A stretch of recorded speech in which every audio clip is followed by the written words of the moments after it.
3 in the morning, had a sound all its own. Not silence. Silence would have been a mercy. It was the hum of the refrigerator down the hall, the tick of the radiator, and underneath all of it, the thin, furious wail of a 5-week-old who had decided, again, that sleep was an insult he refused to accept. I had Theo against my shoulder, bouncing on the balls of my feet in slow circles around the living room, the way some nurse at the hospital had shown me, like it was a magic trick, instead of just motion and exhaustion dressed up as technique. His small fist was curled into the collar of my shirt. His cries came in waves, building, then cracking apart into hiccuping breaths, then building again. "I know," I told him, even though I didn't. Not really. "I know, baby, I know." He didn't care that I knew. He wanted the impossible thing. For the ache in his gums, or his stomach, or wherever it lived tonight, to simply stop. And I had no way of explaining to a 5-week-old that I would have given almost anything to make that happen for him. That I would have traded years off my own life for one full night where he slept, and I slept, and neither of us had to be the strong one. I caught sight of myself in the dark window glass as I turned another slow circle. Hollow-eyed. Hair pushed back with one hand and left that way. A version of myself I wouldn't have recognized 8 months ago, back when my biggest worry had been whether I'd left the stove on. 8 months ago, I had still believed certain things about how my life was going to go. I shifted Theo to my other shoulder, and for just a second, in the gap between one cry and the next, I caught the ghost of a scent that wasn't there. Cedar and something warmer underneath it, like a fire just lit.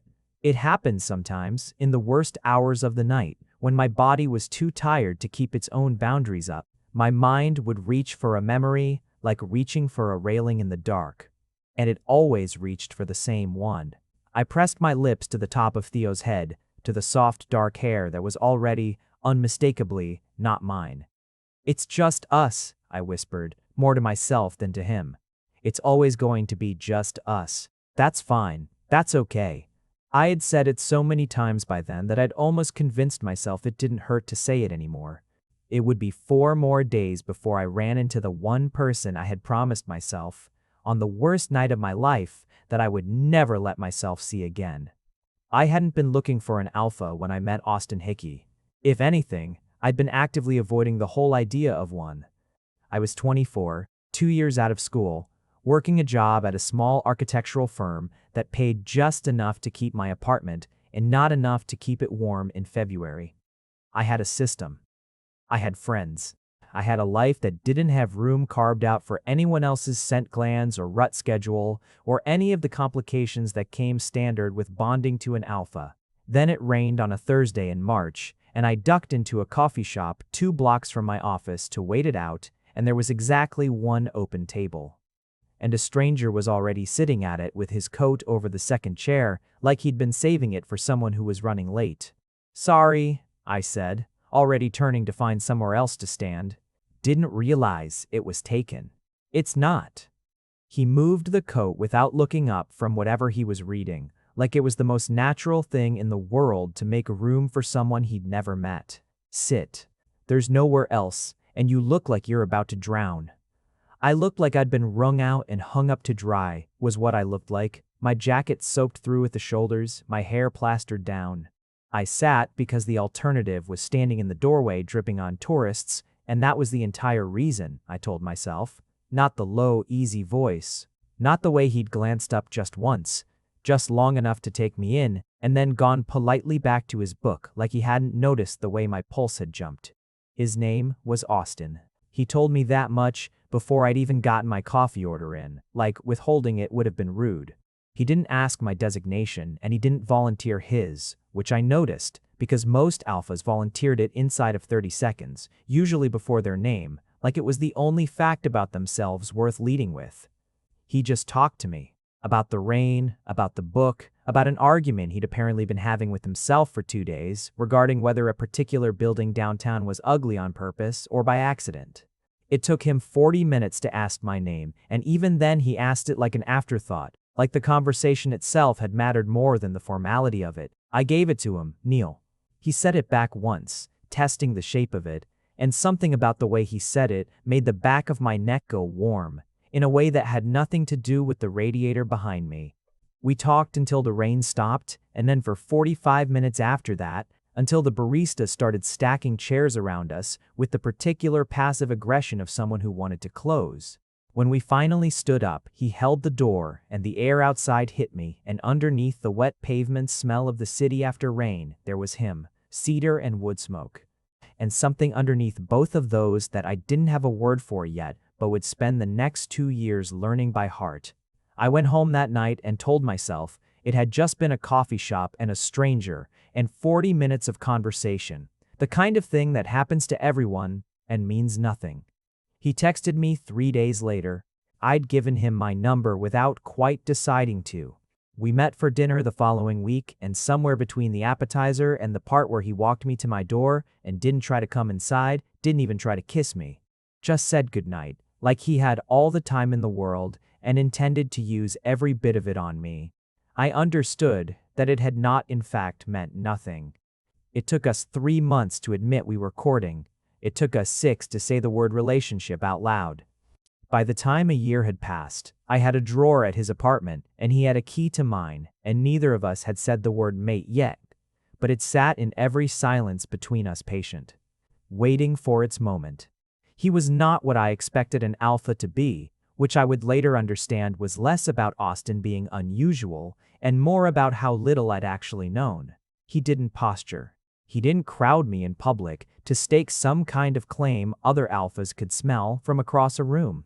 When I had a bad week and snapped at him over nothing, he didn't get that low warning growl some alphas use to remind you who was bigger. He just asked what was actually wrong and waited. And let me find my way to the real answer instead of the angry one. He scented me for the first time on a night I hadn't been expecting it. We were on his couch, half watching something neither of us could have summarized afterward, and I'd fallen asleep against his shoulder the way I did more and more by then.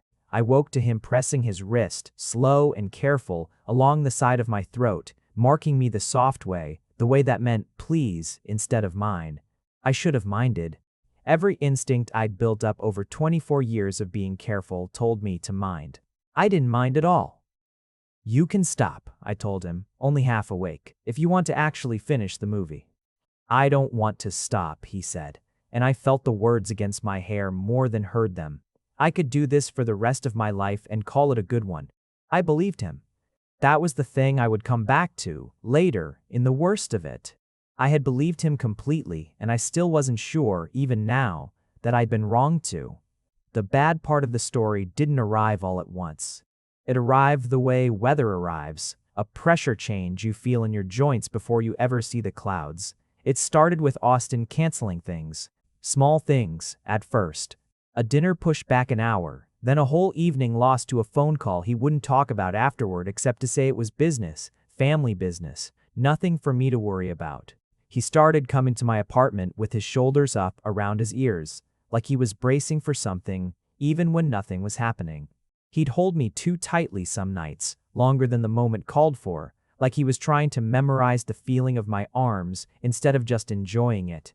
I asked him what was wrong more times than I could count, and every time he told me the same thing, nothing, just work. His father was difficult, I already knew that. Desmond Hickey ran a company that had his name on 3 buildings downtown and apparently expected his only son to spend every waking hour proving himself worthy of inheriting it. I'd met the man exactly twice, both times at functions Austin had needed an escort for, both times feeling Desmond's eyes pass over me with the particular weightless dismissal of someone deciding I wasn't worth the energy of real contempt. I didn't know then that contempt had been the gentle version. It was a Sunday. I still remember it was a Sunday late afternoon. The kind of gray winter light that makes every room look like it's underwater. When Austin came to my apartment and asked if we could talk, I knew before he said a word. You always know, somehow. The body knows before the mind agrees to. I can't do this anymore, he said. He was standing by the window instead of sitting beside me, which told me everything before the sentence even finished. Us. I can't. Neil, I'm sorry. I have to end this. I asked why. I think I asked why 11 different ways, in 11 different tones, moving from confusion to bargaining to something that wasn't quite anger yet but was getting close. He gave me almost nothing. Family expectations. Timing. He used the word complicated so many times it stopped meaning anything at all. Is there someone else? I made myself ask it, even though every part of me didn't want the answer. He didn't say yes. He also didn't say no. He said, "It's not that simple," which was somehow worse than either answer would have been because it meant there was something, some shape to the truth he wasn't going to give me. And I was going to have to live the rest of my life filling in that blank with my own worst guesses. Then make it simple, I said. Tell me the truth, Austin. You at least owe me that. He looked at me for a long moment, and something moved behind his eyes that I would spend years afterward trying to read correctly and failing every time. Grief, maybe. Or guilt. Or just the particular blankness of a person who has already decided not to fight for something and is trying to get through the part where he has to watch the damage happen. "I'm sorry," he said again, and that was the whole truth he gave me. He left 20 minutes later, and he took the spare key off his ring and set it on my counter on his way out. Like that was a kindness instead of one more thing to grieve. I didn't cry until the door shut behind him. Then I cried until I didn't have anything left to cry with, curled on the same couch where he'd told me 6 months earlier that he could do this for the rest of his life. I found out I was pregnant 11 weeks later, sitting on the edge of my bathtub at 6 in the morning, staring at a stick that had just rearranged the entire rest of my life without asking my permission. I thought about calling him. I thought about it for 3 days straight, the number sitting in my phone like a loaded question. And then I thought about the way he'd stood at the window instead of beside me. The way he'd given me nothing instead of the truth. The way some part of him had already decided, before he ever walked through my door that Sunday, that whatever was happening with his family mattered more than fighting for what we had. I didn't know, then, what had actually been said to him in his father's office 2 days before that conversation. I only knew what I'd been given, which was an ending with no real reason attached to it and a silence where an explanation should have been, so I made a decision. I would do this alone, the way it seemed I'd been left to do everything else. I would not hand my child to a man who had walked away from me without so much as fighting for an explanation I deserved. If Austin Hickey wanted no part of complicating his life with me, then he would have no part of complicating it with the consequences of leaving either. I told myself I was protecting myself. Some nights much later, I would understand that what I'd actually been doing was protecting the last piece of myself I had left, the part that still believed somewhere underneath the hurt that he might have come if I'd asked, and that I could not survive finding out for certain that he wouldn't have. The thing nobody warns you about New Parenthood, the part that doesn't make it into any of the books, is the specific loneliness of it, not the absence of people. I had people, or at least I had Jordan, who lived 2 floors down and had appointed herself my emergency contact, my errand runner, and my only adult conversation most days. Usually, all 3 roles performed simultaneously while she balanced a coffee in one hand and judged my dish situation with the other. It was the absence of someone who was supposed to be there, the particular shape of the hole where a partner should have stood, holding the other end of every sleepless night, splitting every decision in half so it weighed less. I had decided to do this alone, and I had meant it. And I did not regret the decision even on the worst nights. But meaning a decision and finding it easy to live inside of were 2 very different things. And by week 5, I had discovered exactly how different. "You look like a ghost," Jordan told me on a Tuesday, letting herself in with the spare key I'd given her in my 3rd trimester, back when I'd still had the energy to be embarrassed about needing one. A specific kind of ghost. The kind that haunts a house because it died doing laundry and never finished. "I'm fine," I said, which was the lie I told most often those days, the one I'd worn so smooth from overuse, it barely felt like lying anymore.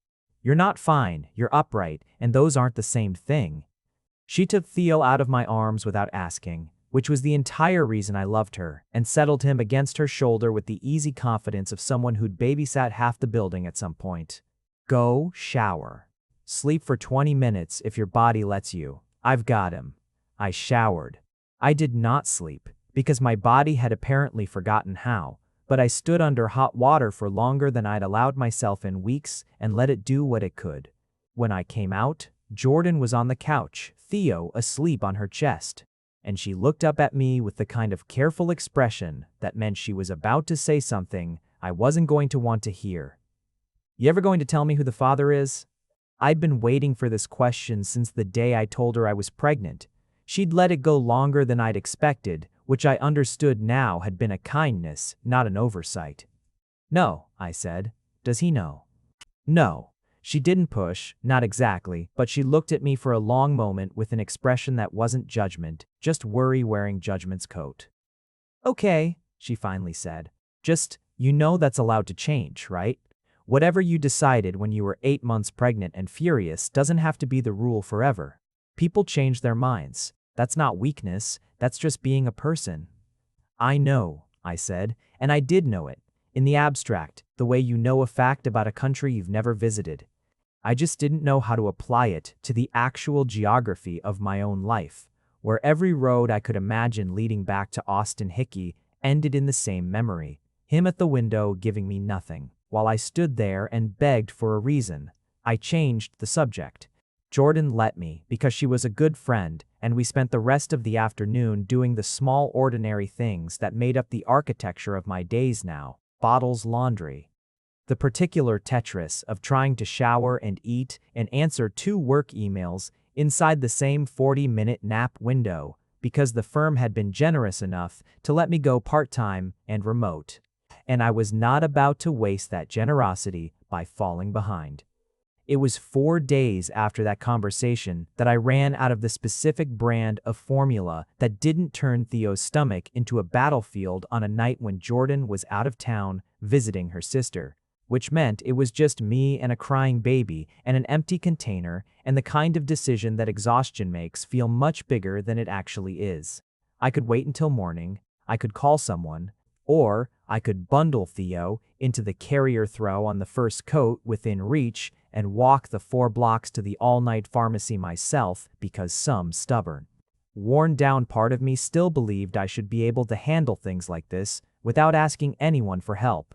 I chose the pharmacy. It would turn out to be the most consequential decision I'd made in months. Though I had no way of knowing that as I stepped out into the cold with my son strapped against my chest and my hood up against a wind that smelled like rain that hadn't decided to fall yet. The pharmacy at 11 at night had the particular fluorescent hush of a place built for emergencies nobody wanted to be having. A teenager behind the register scrolled his phone.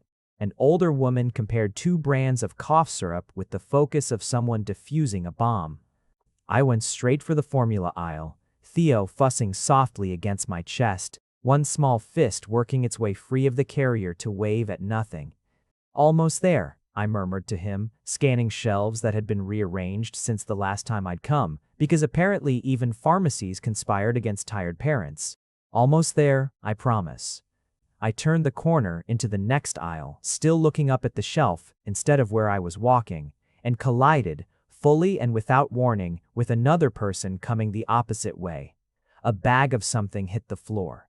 My hand shot up instinctively to brace Theo's head even as I stumbled back a step, more startled than hurt, already starting the apology that lived permanently loaded in my throat these days.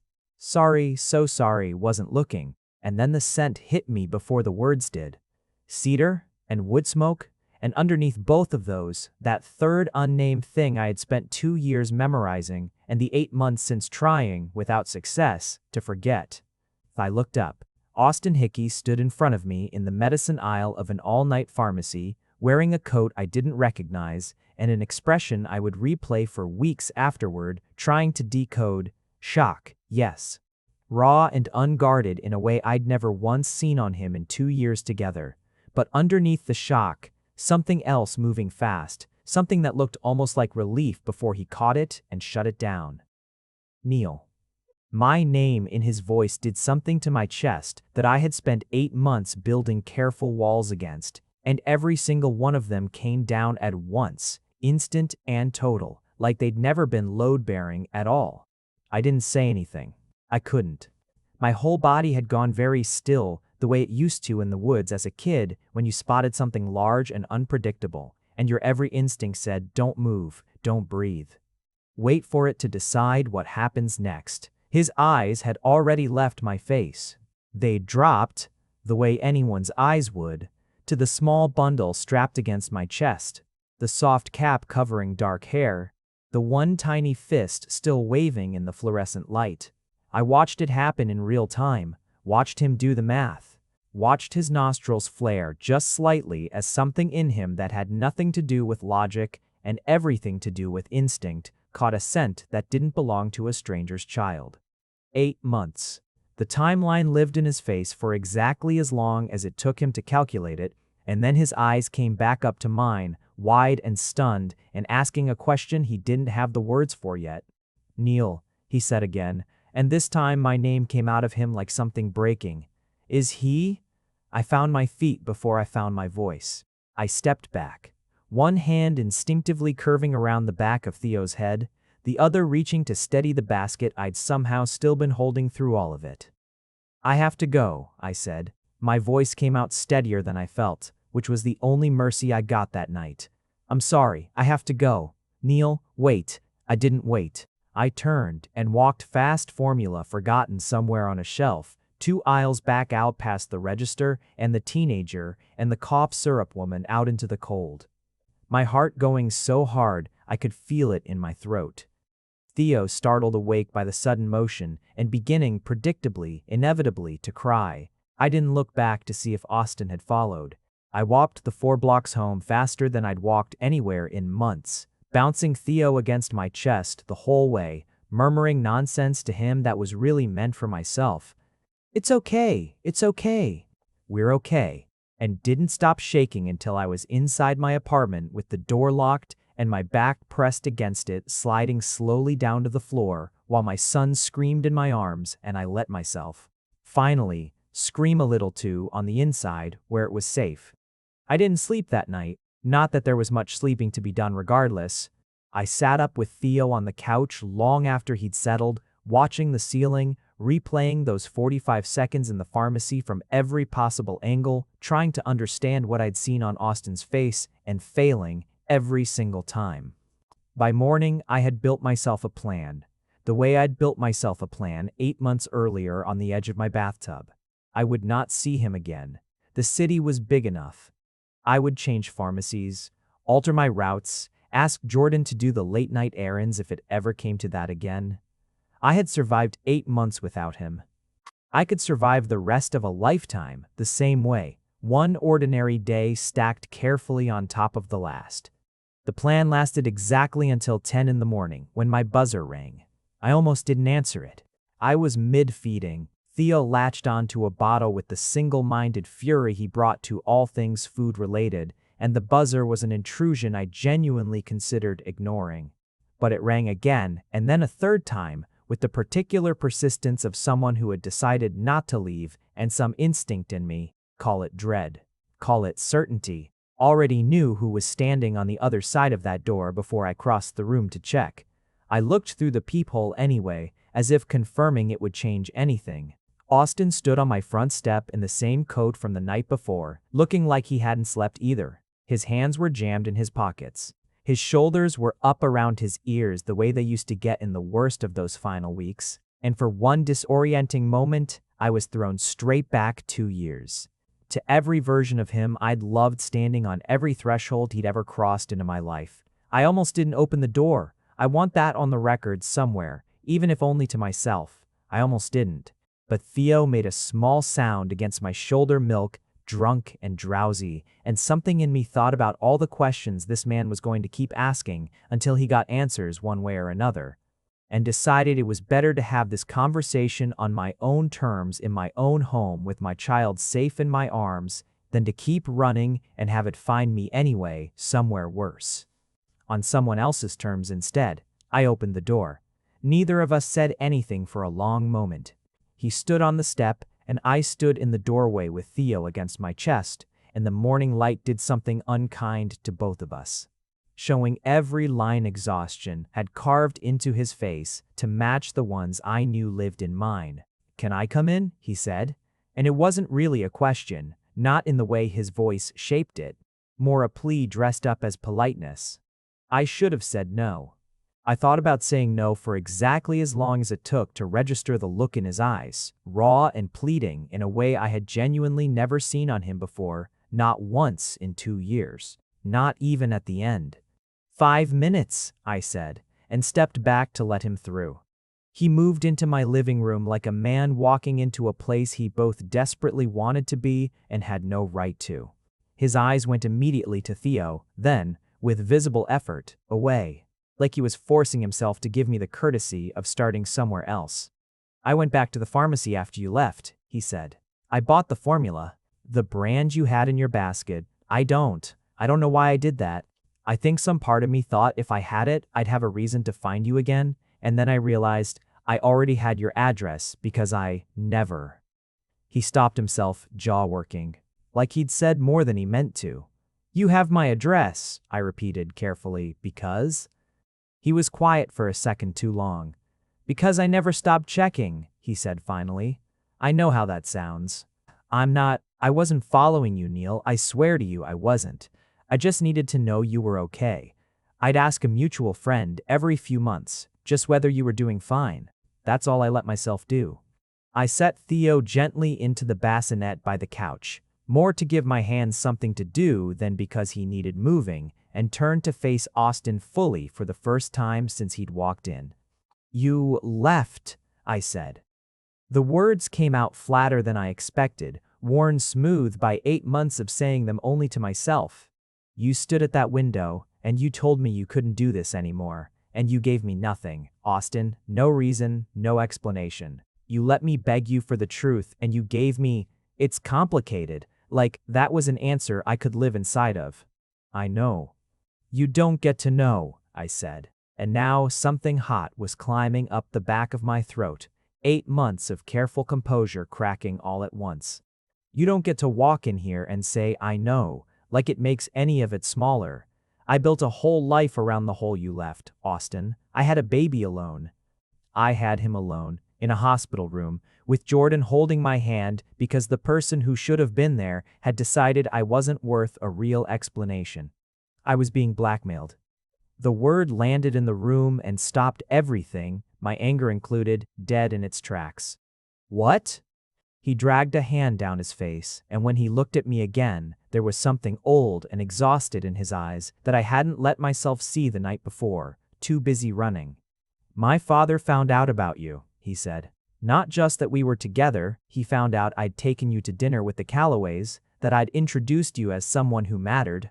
He'd already been negotiating a match for me with Priscilla Callaway for over a year by then, Neil, a merger dressed up as a courtship. I didn't know how serious it had gotten until he called me into his office and laid out exactly what would happen if I didn't end things with you and accept the match instead. I didn't say anything. I couldn't have, even if I'd known what to say. He had information on your firm," Austin continued, voice low and rough, like the words had been sitting in him so long they'd gone to rust. "Some financing irregularity from before you ever started there. Something that would have sunk the whole company if it came out. Taken every job in that building down with it, yours included." He showed me documents. He told me he'd bury the firm within a month if I didn't end things with you cleanly, completely, with no explanation that could be traced back to him. He wanted it to look like I'd simply left. No blackmail, no leverage, nothing you could ever push back against, because pushing back would only give him a reason to follow through anyway. "So, you said nothing," I said. My voice had gone very quiet. "You let me think I wasn't worth fighting for. I let you think that because the alternative was watching my father destroy the company that employed you, and possibly you along with it, and I could not." His voice cracked. Actually cracked. Something I had never once heard happen to Austin Hickey in 2 years of knowing him. "I could not risk you, Neil. I told myself the kindest thing I could do was disappear cleanly enough that you'd be angry instead of afraid. Anger, I thought you could survive. I didn't know how to protect you from someone like my father, except by making sure he had no reason to come near you at all. I sat down, slowly, on the arm of the couch, because my legs had stopped feeling entirely trustworthy. You should have told me, I said. I know that now, he said. I've known it for months. I told myself protecting you mattered more than your right to the truth, and I was wrong, and I am so sorry, Neil. I don't have words big enough for how sorry I am. I thought I was being strong. I think I was just being a coward who'd convinced himself silence was strength. The room went quiet, except for the small shifting sounds of Theo settling deeper into sleep in the bassinet between us. I looked at him, really looked the way I hadn't let myself the night before, too busy running, and saw underneath the expensive coat and the composed posture someone who looked like he'd been carrying something heavy for a very long time and had only just been allowed to set it down. And Priscilla Calloway? I asked. The match? Something flickered across his face, almost wry, almost bitter. Fell through 6 months ago. Turns out, she'd been in love with someone else the entire time. An Omega from her mother's side of the family business, completely unsuitable by my father's standards, which I imagine is exactly why she chose him. She told her parents she'd rather lose her inheritance than spend her life bonded to someone she didn't love. I admired her for it, honestly. I just wished I'd had her courage 8 months earlier. So your father lost his merger, I said. He lost his merger and gained a son who has spent the last 6 months trying to figure out how to find his way back to the one person he should never have let go of in the first place. And apparently fate decided the way to do that was an all-night pharmacy and a bag of cough drops I dropped on the floor when I saw you. A small, broken laugh escaped him, more pain than humor. I have replayed that 30 seconds about 400 times since last night, trying to figure out what I was supposed to say to you. I still don't think I found it. I looked over at the bassinet, at the small sleeping shape of my son, and felt something in my chest crack open that I had spent 8 months keeping carefully, deliberately shut. His name is Theo, I said quietly. He's 5 weeks old. Austin's whole body went still, like even breathing might disturb the fragile thing happening in the room. Can I? He stopped, swallowed, started again. Would it be all right if I saw him? Just saw him. I'm not asking for anything else right now. Neil, I swear to you, I've thought about him every day for months, without even knowing if he was real. And now, he's right there. And I don't know how to be in the same room as him and not look. I thought about saying no.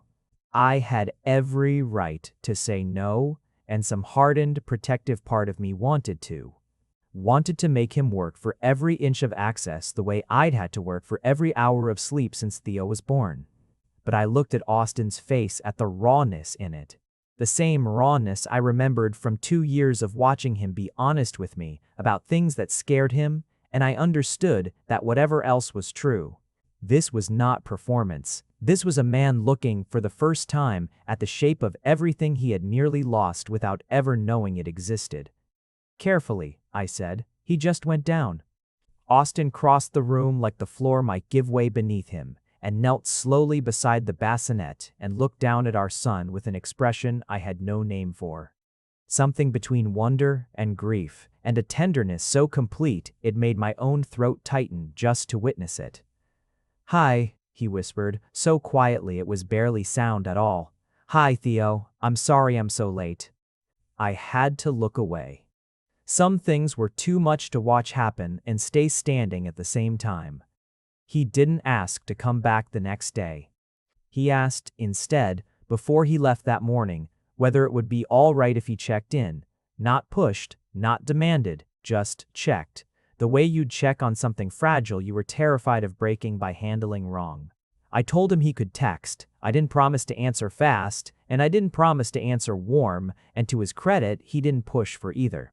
The texts started small. A photo he'd taken of a stuffed elephant in a shop window, captioned only with a question mark, like he was asking permission before he'd even decided to buy it.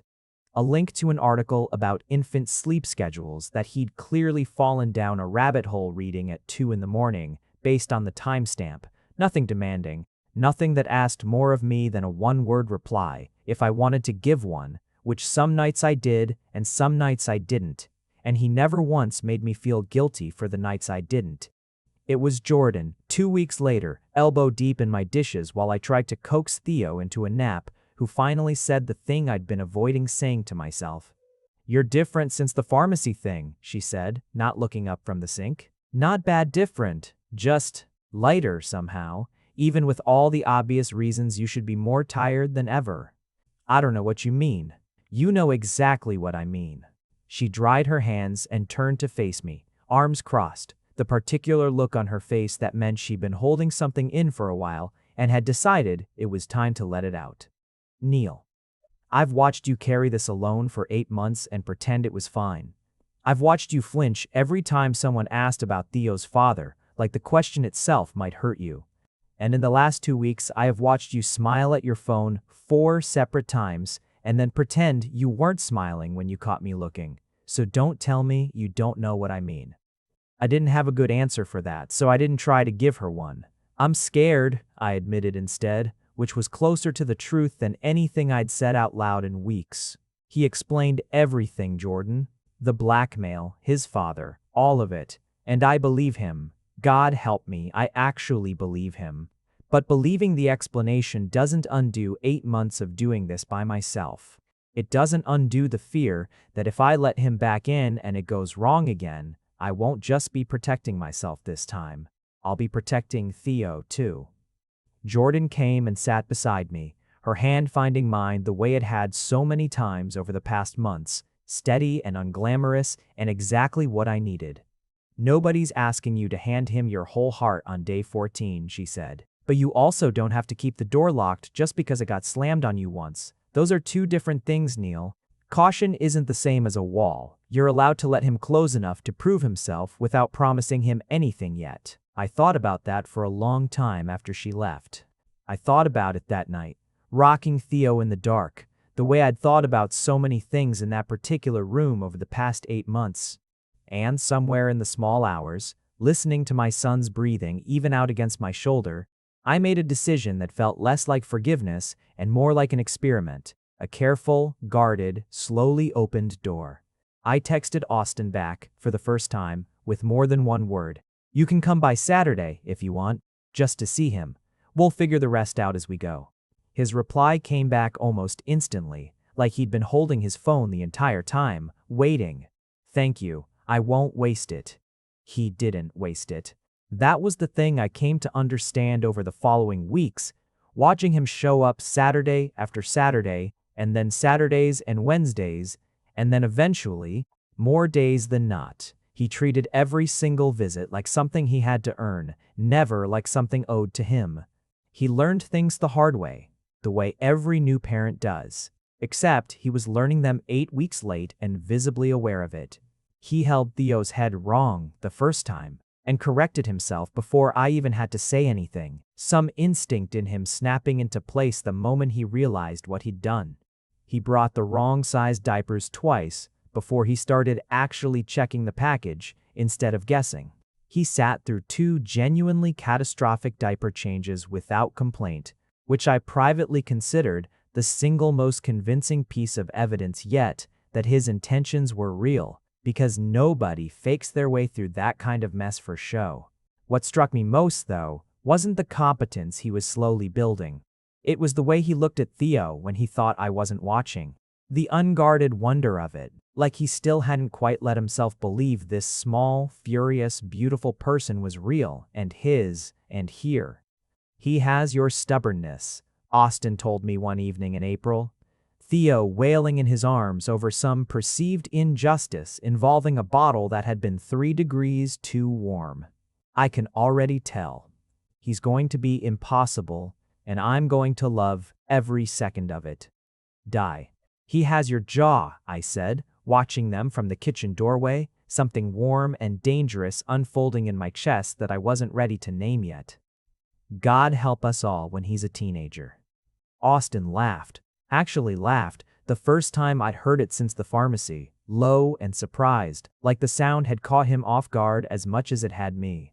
He looked up, and our eyes met across the room, And something passed between us that wasn't quite the old electricity, but wasn't nothing either, a new thing trying to grow in the space the old thing had left behind.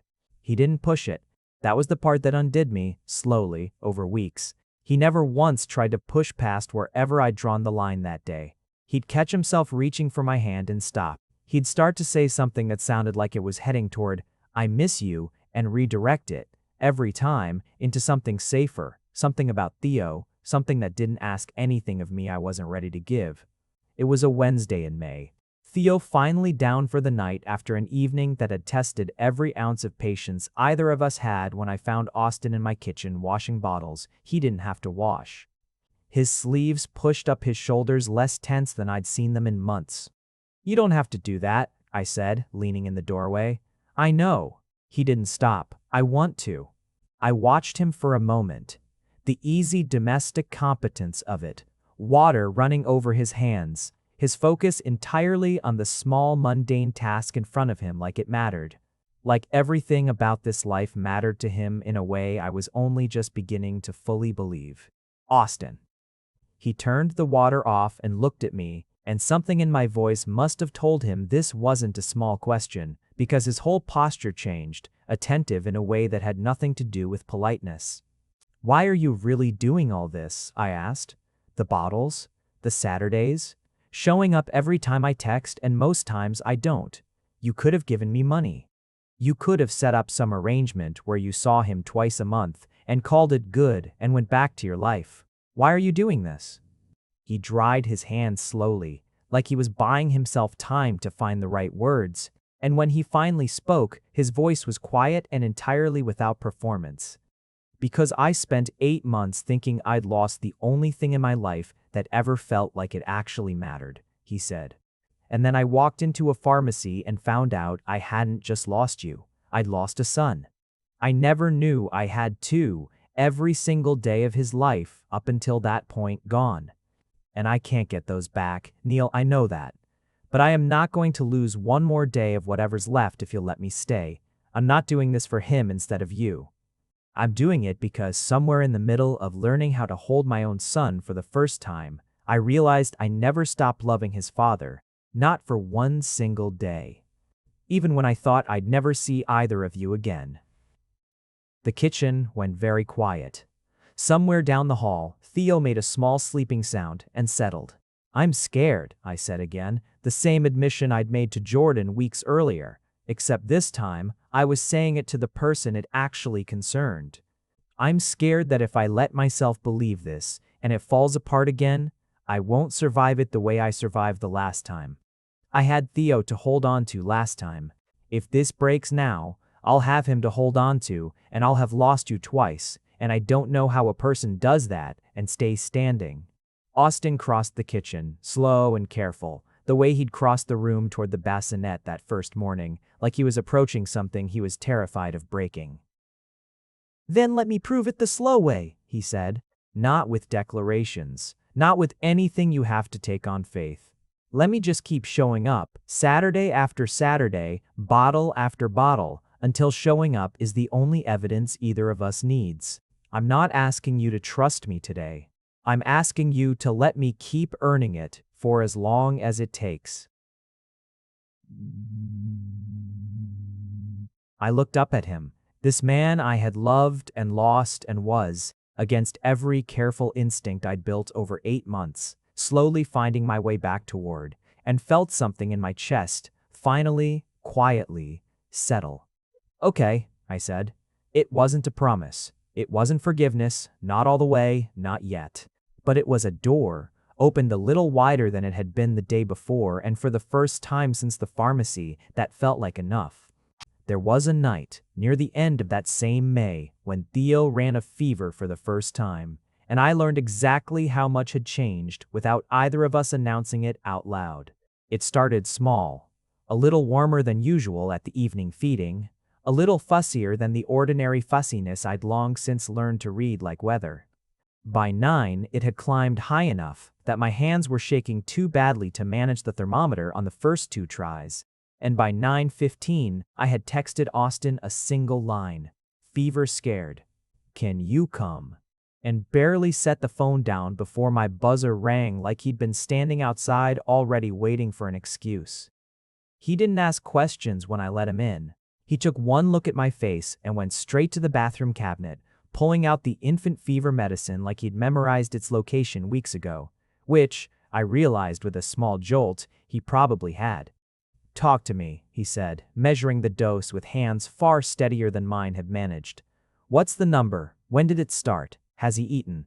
I gave him the facts in pieces, my voice fraying at the edges, and he listened to every word, like it mattered more than anything else in the world, nodding. Never once making me feel foolish for how frightened I was over something. He, with visible effort to stay calm himself, clearly understood the medical reality of better than I did in that moment. "It's high, but it's not dangerous high," he said, gentle and certain, sitting beside me on the couch with Theo, settled against his chest, the medicine already working its way through him. "Kids spike fevers like this all the time. We'll watch him.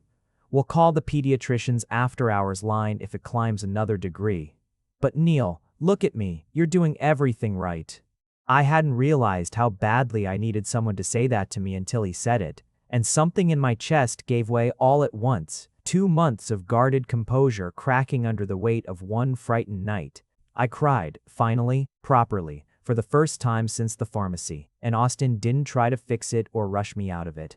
He just shifted Theo carefully to one arm and pulled me into the other and let me cry against his shoulder while our son slept off his fever between us and said nothing at all.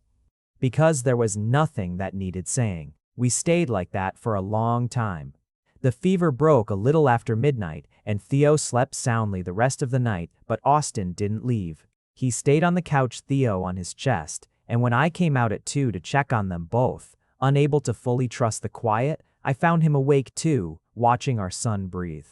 His free hand resting lightly over the small rise and fall of him like he was making sure with his own touch that everything really was all right.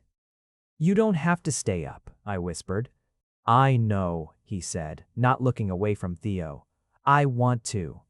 I sat down beside them, and we stayed there together until the sun came up, 3 of us on a couch too small for the weight of everything we were slowly, carefully rebuilding, and I understood, somewhere in those quiet hours, that whatever fear I still carried about trusting him again was losing ground night by night to the simple, undeniable fact of him choosing to be there. The trouble, when it came from exactly the direction I should have expected. Desmond Hickey had not, it turned out, simply accepted his son's quiet return to a relationship he'd once threatened to destroy a company over. He had simply been waiting. For what? I didn't know yet, but I would find out soon enough. It was a Friday in June, warm enough that I'd taken Theo to the small park near my building for the first time, laying him on a blanket in dappled shade while Austin sat beside us with the particular ease he'd grown into over the past 2 months. When my phone rang with a number I didn't recognize, I almost didn't answer. Something made me. "Is this Neil Morris?" The voice on the other end was crisp, professional, entirely unfamiliar. "I'm calling from Hickey Holdings Legal Counsel. We'd like to discuss the matter of your son's surname and inheritance designation at your earliest convenience." I went very still. Beside me, Austin must have read something in my face because he was already reaching for the phone before I'd even fully processed the words. "Who is this?" he said, and his voice had dropped into a register I had genuinely never heard from him before. Low and hard and entirely without the gentleness he'd worn for 2 months straight. He listened for a moment, jaw tightening with every word, and then said, "Tell my father if he contacts Neil directly again, through counsel or otherwise, I will be the one filing legal action, not him," and ended the call. "What was that?" I asked, though some sick, sinking part of me already suspected. Austin set the phone down with controlled care, like setting it down gently was the only thing keeping him from throwing it. "My father just found out about Theo. I don't know how. Someone at the company, probably. Someone who saw us together, or maybe he's been having me watched again. I genuinely don't know. But he's decided the appropriate response is to try to establish legal standing over my son's surname and inheritance before I've even had the chance to tell him myself. He wants Theo, I said, and the words tasted like ash. He wants an heir he can control, Austin said grimly. He doesn't actually want Theo, Neil. He barely tolerated knowing I existed past the point of usefulness. He wants a hickey name on a birth certificate he can leverage, the same way he tried to leverage you 8 months ago. I am not going to let that happen. I felt Theo's small weight against my chest where I'd picked him up without quite deciding to, some animal instinct demanding I hold him the moment a threat entered the conversation, even an abstract, legal, distant one. This is exactly what I was afraid of, I said, and I heard my own voice shaking. This is exactly the thing I built my whole plan around avoiding, Austin. I didn't tell you about him specifically so that this could never happen, and somehow it found us anyway. It's not going to happen. Austin's voice was steady in a way that surprised me, given how rattled he'd looked 30 seconds earlier. I promise you, Neil, it is not going to happen. But I think the time for protecting you both by staying quiet is over. I think the only way to actually end this is to go to him directly and make it impossible for him to keep treating either of you like leverage. And if he doesn't listen? Austin was quiet for a long moment, looking out at the park, at the families scattered across the grass living lives that didn't have his father's shadow stretched across them. Then I walk away from the company, he said finally. All of it. The inheritance, the name on the building, the seat he spent 30 years grooming me to take. I should have done it 8 months ago, instead of letting him use it as leverage in the first place. I'm not making that mistake twice. I looked at him, and for the first time since the pharmacy, I let myself fully believe. Not just hope, not just cautiously trust, but actually believe that whatever was happening between us was real enough to survive what was coming. You don't have to do that for us, I said quietly.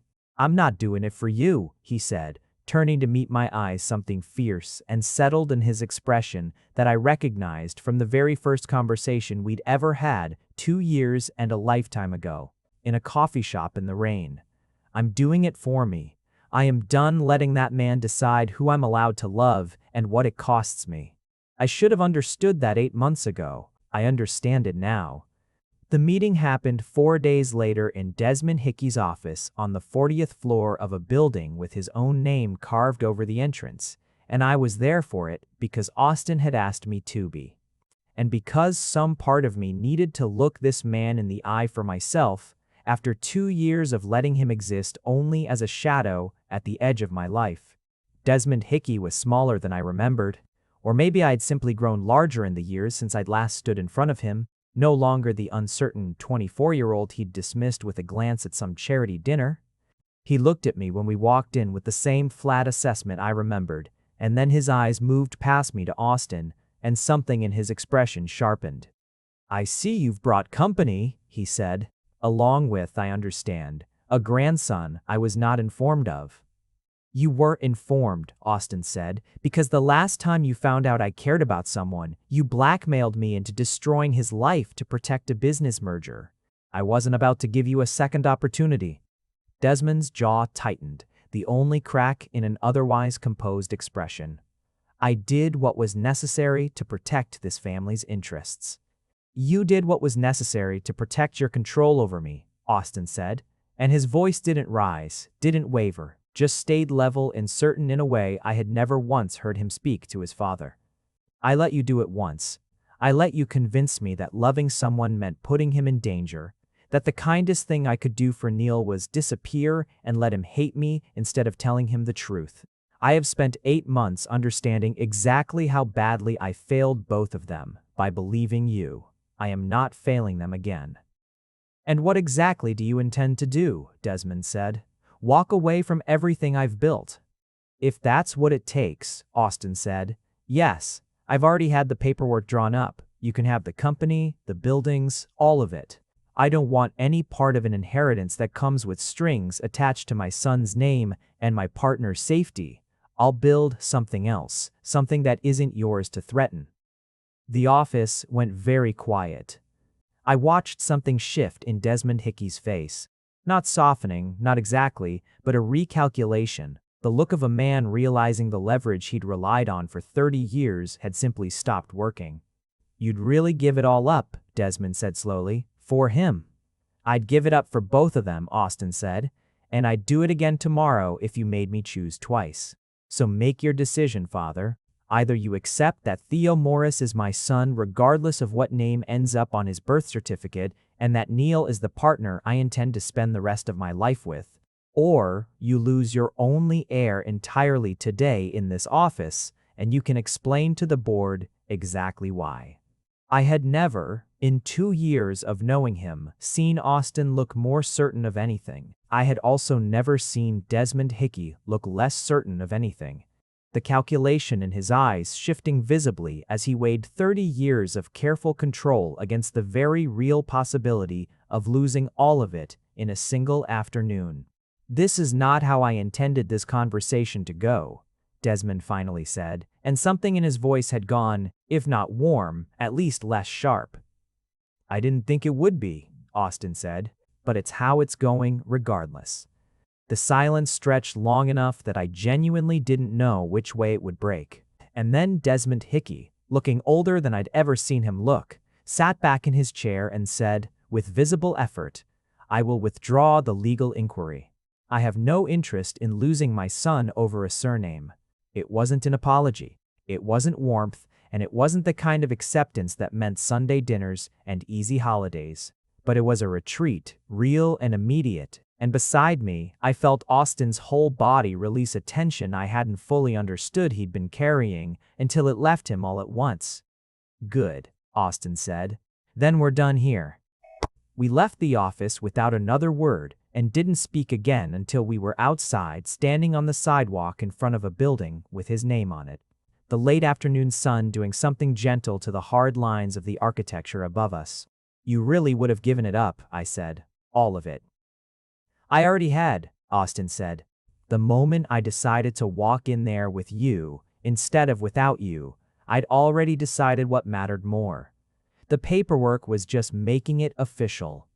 I looked up at him, this man who had once let silence cost us 8 months and had just in the space of 15 minutes dismantled 30 years of his father's control rather than risk losing one more day with us, and felt something in my chest that I had been holding back for 2 months finally let go entirely. "I love you," I said. I've been trying not to say it for 2 months because I was scared of what it would mean if I did and then lost you again. But I love you, Austin. I never stopped, not even at the worst of it. His whole face changed, something breaking open in it, raw and unguarded in a way I had only seen once before, kneeling beside a bassinet in my living room 2 months earlier. "I love you too," he said.